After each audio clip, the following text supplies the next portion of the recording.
First this morning, we have more on last night's Republican presidential debate. Mitt Romney really trying to show voters he is the top candidate, while Herman Cain faced a series of tough questions. All the candidates, though, definitely had something to say as they discussed jobs and the economy. Here's a look at a few of the highlights. We've got to get our spending house in order. If they want to really change things, the first person to fire is Bernanke, who is a disaster as chairman of the Federal Reserve. The second person to fire is Geithner. When you have bubbles, they burst. And when they do, you have to have corrections, and that's what we're dealing with. And we can do this by building coalitions and not sacrificing any principles. What we need to be focused on is how we get America working again. Maintaining a strong commitment to innovation, entrepreneurship, and freedom in the marketplace. Repeal every regulation the Obama administration has put in place. It's over $100 million. Repeal them all.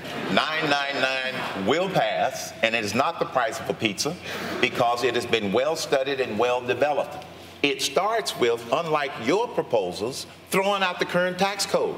Simple answers are always very helpful, but oftentimes inadequate. And in my view, to get this economy going again, we're going to have to deal with more than just tax policy and just energy policy. Joining us this morning from Hanover, New Hampshire, the site of last night's debate is CBS News political analyst John Dickerson. John, always nice to have you with us. A lot of talk this morning about Mitt Romney, which we expected, and about Herman Cain. Let's kick this off with Herman Cain. He was really making an effort to be heard last night. And even when he was told a few times that he would have a chance to answer, he didn't stop. He just kept talking. How did he do?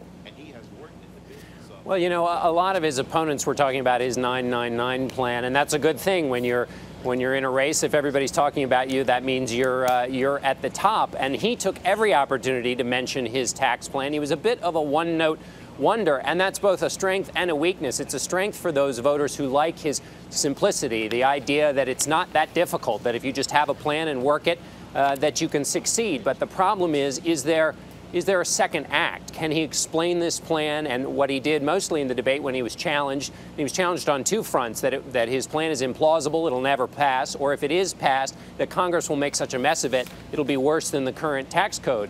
And he didn't really answer those questions. He's got plenty of time to, but he'll have to come up with stronger answers if he wants to take the top, be the front runner. We heard that Governor Rick Perry had a little training. His campaign said they were making sure he got a little bit more sleep before this debate. But he was, fairly quiet last night. Yeah, he talked about a coming energy plan that he's going to talk about later this week. It seemed at the debate like he needed his own energy plan. It was a little listless. He said he wanted to show his passion. He says that debates aren't his strong suit. The problem for Perry is that he's been down in the polls. He's hit a bit of a rough patch in his campaign here. This was just a missed opportunity. He's got other opportunities to try and reintroduce himself to voters, get his message out, explain how he's the alternative to Mitt Romney, but he missed one at the debate. In terms of Mitt Romney, appearing in some cases last night as a bit more moderate of a candidate, is he really starting to embrace this front-runner status and try to run with it and therefore hopefully grab more moderate support? He is. The debate was devoted to the economy. That's his favorite issue. It allowed him to talk about the things he's most passionate and comfortable about. And it also allowed him, when he was asked, how would you create a bipartisan atmosphere in Washington, he got to refer to his record in Massachusetts where he worked with Democrats. He talked also about his health care plan, which is a liability for him among Republicans, but he talked about how he helped insure more children. That's the kind of message that swing voters in a general election would like to hear about. So, yes, he's looking already towards the general election against Barack Obama. And as we know, he picked up that endorsement yesterday as well from New Jersey Governor Chris Christie. John, always great to have you here. Thanks.